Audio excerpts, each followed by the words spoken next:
Low pressure के चलते समूचे मध्य प्रदेश में बारिश के आसार बने हुए हैं। कहीं रिमझिम तो कहीं झमाझम बारिश की वजह से मौसम में काफ़ी बदलाव हुआ है। देर आयत दुरुस्त आयत की तर्ज पर मानसून ने सूबे में दस्तक दे दी है।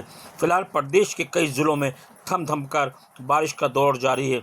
इस बीच उत्तर प्रदेश में कम दबाव का क्षेत्र बना हुआ है, जो पाकिस्तान, बांग्लादेश, राजस्थान से होते हुए मध्य प्रदेश आ चुका है, जिससे अगले 5 दिनों में राज्य के कई जिलों में बारिश की संभावना व्यक्त की गई है। राजधानी भोपाल स्थित मौसम विज्ञान केंद्र से मिली जानकारी के मुताबिक पूरब से पश्चिम और दक्षिण के उत्तर तक मानसूनी बादल चमक गरज के साथ बरस सकते हैं।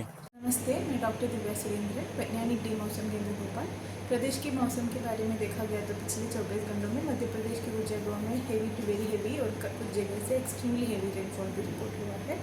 वेस्ट एमपी में वाइड स्प्रेड बारिश हुआ है। सबसे हाईएस्ट अशोकनगर में रिपोर्ट हुआ, 26.4 सेंटीमीटर रिपोर्ट हुआ। वेस्ट एमपी से 2 जगह से एक्सट्रीमली हेवी रिपोर्ट है, 4 जगह से वेरी हेवी रिपोर्ट है और 4 जगह से हेवी रेनफॉल का भी रिपोर्ट है। और यहाँ पे कुछ डिस्ट्रिक्ट से जैसे ग्वालियर, गुना से थंडरस्टॉर्म का भी रिपोर्ट है और 7 स्टेशन से गस्टी विंड स्पीड रिपोर्ट है। हाईएस्ट आया हरदा और नर्मदापुरम में 39 किलोमीटर पर आवर।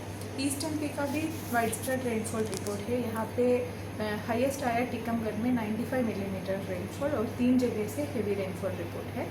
खजुराहो से थंडरस्टॉर्म रिपोर्ट है। यहाँ से गस्टी विंड स्पीड रिपोर्ट सागर और सिंगरौली से है 39 किलोमीटर पर आवर।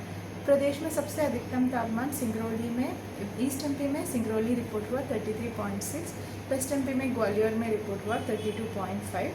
तो अब यहाँ पे देख सकते हैं अभी टेम्परेचर काफ़ी रीजन में नीचे आ गया। लास्ट कुछ दिन में टेम्परेचर फॉलिंग टेंडेंसी में ही है। तो मोस्टली सारे रीजन में टेम्परेचर अभी मतलब बिलो नॉर्मल चल रही। कुछ जगह पे अप्रिशिएबली बिलो नॉर्मल है, 8-9 डिग्री तक गिरावट आया है। मिनिमम टेम्परेचर भी मोस्टली सारे रीजन में नॉर्मल से नीचे चल रही है।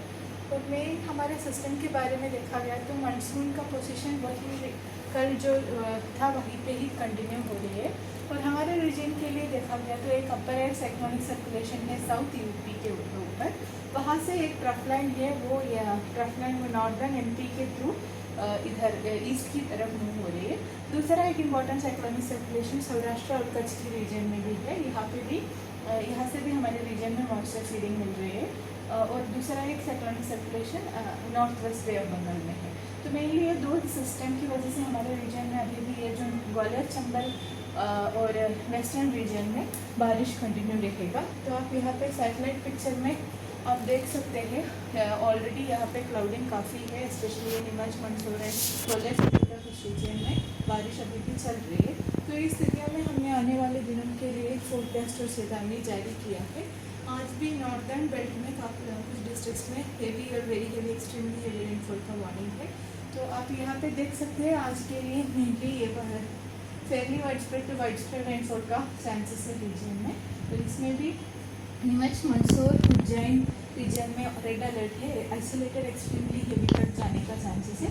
बाकी जो रीजन में भी heavy to very heavy rainfall का चांसेस है, ऑरेंज अलर्ट जो दिया। और बाकी रीजन जो मोरेना, भिंड, दतिया रीजन में आइसोलेटेड हेवी रेनफॉल का चांसेस है। और सेंट्रल रीजन में देखा गया तो विदिशा, रायसेन, सागर, दमोह रीजन में भी आज आइसोलेटेड हेवी रेनफॉल का चांसेस रहेंगे।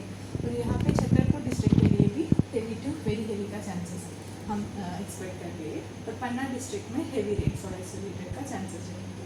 और कल के लिए देखा गया तो कल भी ये जो कंडीशंस कुछ डिस्ट्रिक्ट्स में कंटिन्यू रहेगा, जैसे ग्वालियर चंबल रीजन में हेवी टू वेरी हेवी और कुछ डिस्ट्रिक्ट्स में एक्सट्रीम हेवी तक जाने का चांसेस है। और साथ साथ हमारे ये जो वेस्ट एंड साउथ रीजन जैसे रतलाम, इंदौर, देवास, शाजापुर, सीहोर, ये रीजन में भी अभी रेनफॉल एक्टिविटी धीरे धीरे बढ़ने का चांसेस है। और ईस्ट एमपी का भी निवाड़ी, टीकमगढ़, छतरपुर और इधर पांडुरना, बालाघाट डिस्ट्रिक्ट्स में isolated heavy to very heavy का चांसेस है। बाकी शिवनी, छिंदवाड़ा और मंडला रीजन में भी हेवी रेनफॉल का चांसेस रहेंगे। और 25 को देखा गया तो अभी रेनफॉल एक्टिविटी कंटिन्यू रहेंगे। और ये सेंट्रल रीजन में जैसे विदिशा, रायसेन रीजन में isolated heavy to very heavy का चांसेस है। बाकी रीजन में भी ये जो ग्वालियर, चंबल और वेस्टर्न रीजन का कुछ डिस्ट्रिक्ट में हमने हेवी रेनफॉल का वार्निंग दे रही हूँ। और ईस्ट एमपी का भी यहाँ से पांडुरना से लेके बालाघाट, मंडला ये रीजन में आइसोलेटेड हेवी रेनफॉल का चांसेस रहेंगे। रेनफॉल एक्टिविटी लगभग आने वाले 5 दिन तक कंटिन्यू रहेंगे और साथ में थंडरस्टॉर्म एक्टिविटीज़ भी है। पर थंडरस्टॉर्म का इंटेंसिटी अभी थोड़ा सा कम हो रही है, ज़्यादातर स्ट्रैटिफॉर्म रेनफॉल हम ऑब्जर्व कर रहे हैं। तो इस स्थितियों में अभी टेम्परेचर में बहुत ज़्यादा चेंजेस नहीं है, बट जहाँ पे भी हमने हेवी रेनफॉल और एक्सट्रीमली हेवी रेनफॉल का वार्निंग जो दिया, उसके साथ साथ जो प्रिकॉशंस हम हमारे बुलेटिन में दे रहे हैं वो फॉलो करना बहुत ज़रूरी है। धन्यवाद।